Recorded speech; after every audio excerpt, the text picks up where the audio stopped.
In diesem Video möchte ich euch das Übergangspostenhaus von 1933 Bahnhof Naunhof vorstellen. Habe das als Kartonmodellbau im Internet gefunden, und zwar von GTP Kartonmodellbau bzw. Godwin T. Petermann hat den Bogen da ins Netz gestellt, und ich möchte euch in dem Video zeigen, wie ich das ganz kleine Häuschen hier zusammengebastelt habe. Das Modell ist im Maßstab 1:87 und was ihr hier seht, das ist im Grunde genommen auf einem DIN A4 Bogen passen sämtliche Einzelteilen, die zu dem Bau benötigt werden.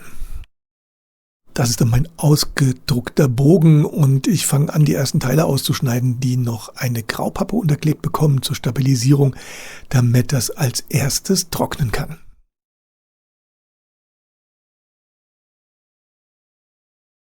Ich habe hier eine 1,5 mm starke Pappe verwendet, die hatte ich hier nur rumliegen. 1 mm Stärke sollte normalerweise hier auch genügen, aber die 1,5er war bei mir noch vorhanden. Die Platte wird dann von mir hier vollflächig verklebt, und damit das sauber ohne Falten zu ziehen trocknen kann, beschwere ich das in der kompletten Fläche.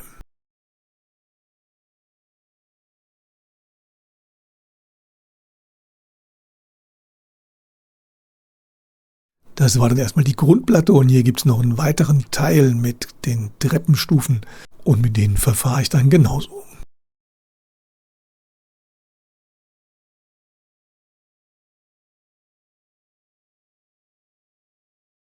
Als nächstes schneide ich mir das komplette Mauerwerk, und dann ritze ich mir mit der Rückseite vom Skalpell hier überall die Kanten, die nachher geknickt werden.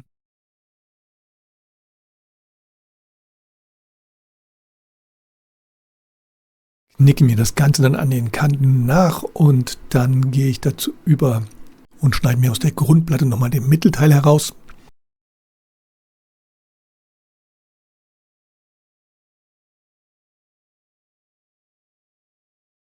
Dann glätte ich die ganzen Kanten mit der stumpfen Seite von der Cutterklinge.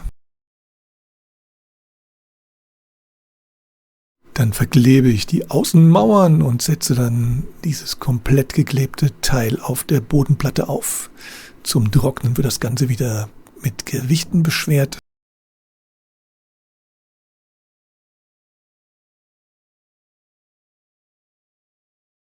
Es gibt dann noch einen kompletten Streifen, den verwende ich dann hier unten fürs Fundament, und der wird als nächstes geschnitten und dann komplett unten um das kleine Häuschen gelegt. Es gibt hier keine genaue Bauanleitung, deswegen muss man sich teilweise das so ein bisschen selber zusammendenken, aber aufgrund der wenigen Teile, die es hier gibt, ist das meiste logisch und selbsterklärend. Dann habe ich hier ein weiteres Teil übersehen, das hätte man am Anfang mit ausschneiden können, was noch eine Pappverstärkung braucht. Das ist sozusagen ein Rahmen, der hier oben aufs Haus gesetzt wird und das Ganze nochmal stabilisiert für die nächsten Arbeitsschritte. Dann schneide ich als nächstes die Fensterbänke und die Treppen aus und unterklebe diese 3 Stufen hier Stück für Stück mit 1 mm starker Pappe. Und so haben wir im Endeffekt 3 richtig stabile Treppenstufen. Dann werden die Treppen für die 3 Türen hier überall angebracht.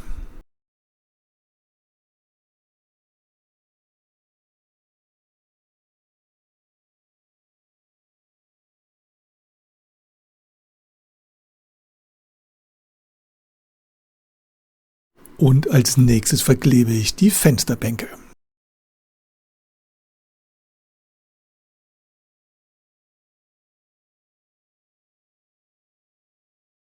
Dann schneide ich den, ich nenne es mal Rahmen für das Dach hier aus. Und dann die nächsten Teile, die hier für diesen Dachausbau benötigt werden.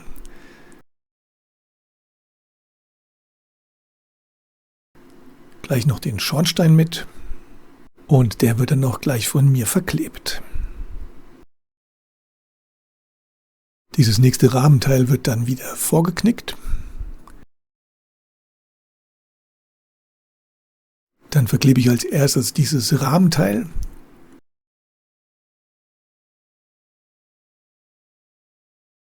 Und bis das getrocknet ist, schneide ich das Dach aus.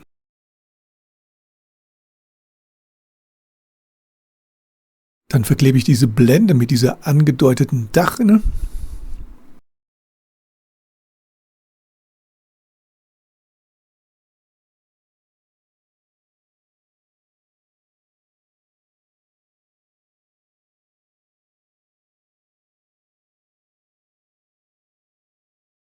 Dann setze ich das Dach oben auf und das ist in sich noch nicht verklebt. Dann kann ich das jetzt hier besser andrücken und beschweren zum Trocknen.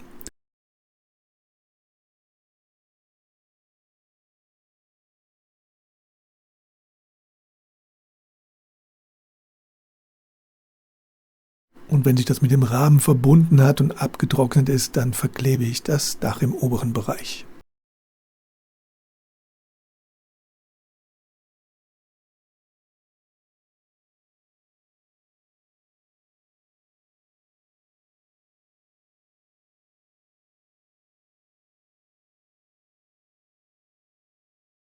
Als nächstes setze ich den Schornstein auf.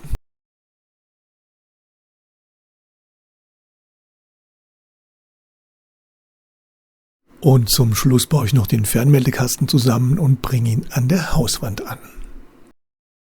Und damit ist das kleine Häuschen soweit fertig. Die einfachste Variante.